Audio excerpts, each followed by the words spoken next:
Hi dears, welcome back. In the last class, we learned about tides and ocean currents. Today, we will continue the chapter. Let's start with the ocean currents of Pacific Ocean. Pacific Ocean is covered by North America and South America in east and Asia and Australia in west. Let's see the warm currents of Pacific Ocean. First one, North Equatorial Current. Next one, South Equatorial Current. Third one, Kuroshio Current. Fourth one, British Columbian Current. And last one, Australian Current. Let's see the cold currents of Pacific Ocean. First one, Oyashio Current. Next one, California Current. Next one, Humboldt Current. And last one, West Wind Drift.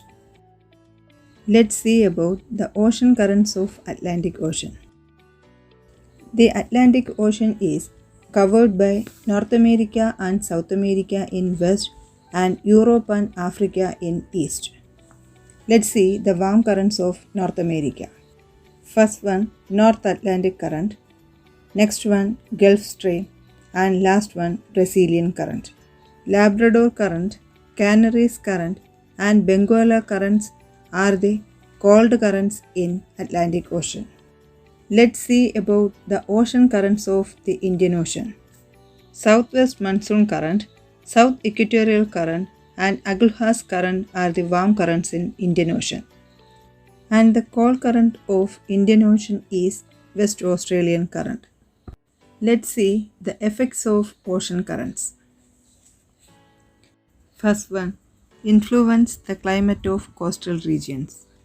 Next one, due to the climatic change, fog develops in the regions where warm and cold currents meet. And last one, the regions where the warm and cold currents meet provide favorable conditions for the growth of fish. Let's see how oceans are useful to man. Oceans are useful to man in many ways like climate, mineral deposits, power generation, source of food, and as well as drinking water. Let's study each of them one by one. First one, climate. Oceans have an important role in controlling the climate of the coastal regions. The sea breeze during the day and the land breeze in the night regulate the temperature over the coastal regions. Next one, oceans play a part in the formation of weather phenomena like rain, wind, and cyclones. And last one, generally the coastal regions have moderate climate whereas severe summer and winter prevail in regions away from the sea. Next one, mineral deposits. Most of the minerals found on land are also found in the oceans.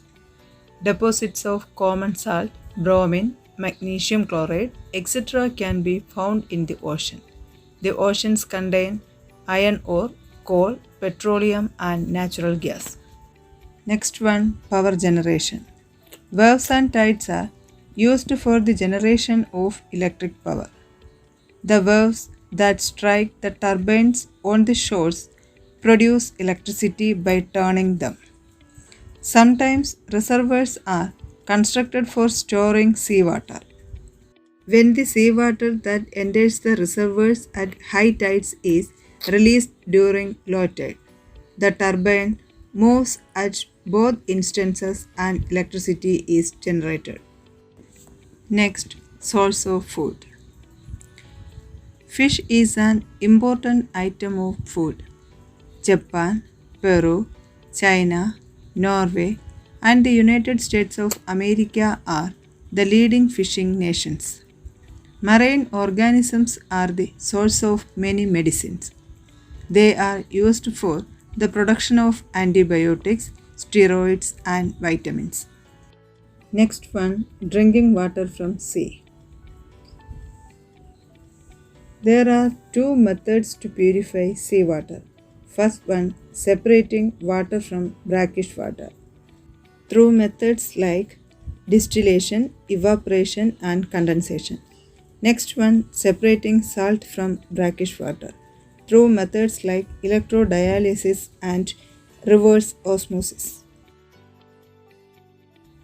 Let's see the other uses of oceans to man. Sixth one, provides several job opportunities in various sectors like fishing, its processing, and marketing. Next one, possibilities of tourism.